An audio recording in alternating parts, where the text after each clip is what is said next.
Hey everyone, Troy here. Back in March for Pi Day, I got Godot 3.1 running on a Raspberry Pi. The Pi Zero to be exact. Here's a picture of that. Since then, the Pi 4 has come out, and everyone's kind of been asking, has anything changed? Is there a performance boost? And I picked one up. I know they're sold out everywhere, but I was able to find one here locally. I've been sort of messing around trying to get things to compile, and I'll sort of just dive right in here. We'll start with the 2D platformer demo, since that's one everyone's pretty familiar with. So I'm actually having to record over this section because the audio is extremely loud and garbled. The general gist here is that this platformer demo runs at full speed. You'll have to forgive me again because the delay that the Elgato is causing makes this extremely difficult to play.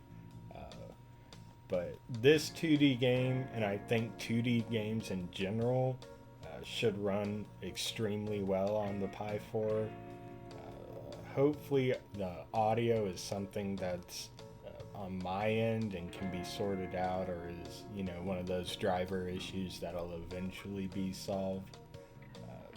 But once that gets fixed, it's basically 100% perfect. So I'm looking forward to playing more Godot 3.1 games on the Pi, so long as they're 2D, of course. Now supports OpenGL ES 3.0. What this means is a lot of the more advanced rendering features are available. And so let's try... let me remember what I have in here. We'll try the material testers and see how those look. So as you can see from the command line there, we're going to run it in GLES3 mode at 540p. So let's go ahead and see how that looks. You'll notice right away there on the CPU usage meter that it immediately goes up to 100%. And then, here we can see, might be a little laggy for me. I'm having a little trouble. That's a pretty low frame rate. But compared to some of the other GLES3 devices I've tested on before, it's actually doing a pretty okay job when it comes to all these different kinds of shaders. I'll go ahead and just sort of scroll through them. One thing people are sort of figuring out online right now is what exactly is going on with the driver situation on the Raspberry Pi. As it stands, we don't know a whole lot about the GPU that's inside the Pi, other than it has some significant improvements like GLES 3.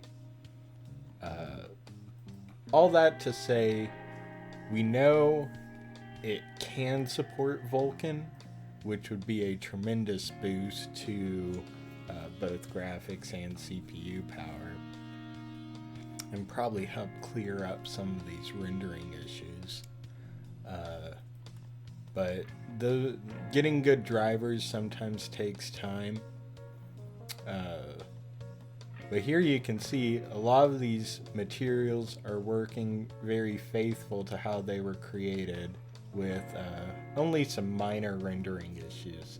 So that leaves a lot of room for improvement for future drivers. And since it's the Raspberry Pi community, they will sort of rally behind this open source software. So hopefully we'll see some good gains there, but not a terrible start. The last thing I want to look at here, I'm going to pop into the file browser, is a lot of people ask, is the Raspberry Pi ready to run the actual editor of Godot? You know, it'd be awfully cool if from start to finish you could make a game on a Raspberry Pi. So I went ahead, it took forever, but I compiled Godot on a Raspberry Pi. As you can see though, you know, it's all things considered, it's pretty impressive that it's running here on a Pi. You can see the CPU usage over there. You can sort of scroll through the scene. It's a little slow. And judging by the CPU usage over there, I guess I would put part of that down to like maybe odd things going on in the graphics driver. Definitely a slowdown on the graphics side.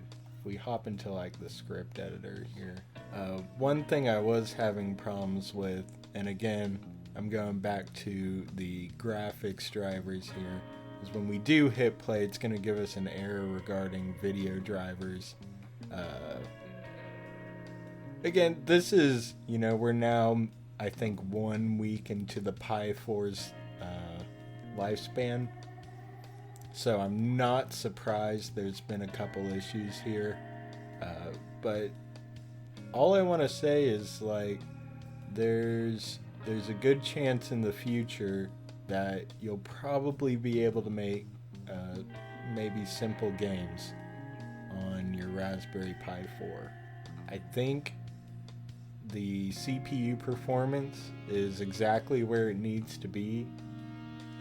The mystery GPU is going to be a problem for sure, but it's one of those things that I think there's a good chance it will get cleared up and that we can see a decently running editor on the Pi 4, which would, you know, be great for just education purposes. It'd be great for, you know, just having a small dedicated development rig you can take anywhere with you. Be great for showing off games at conventions.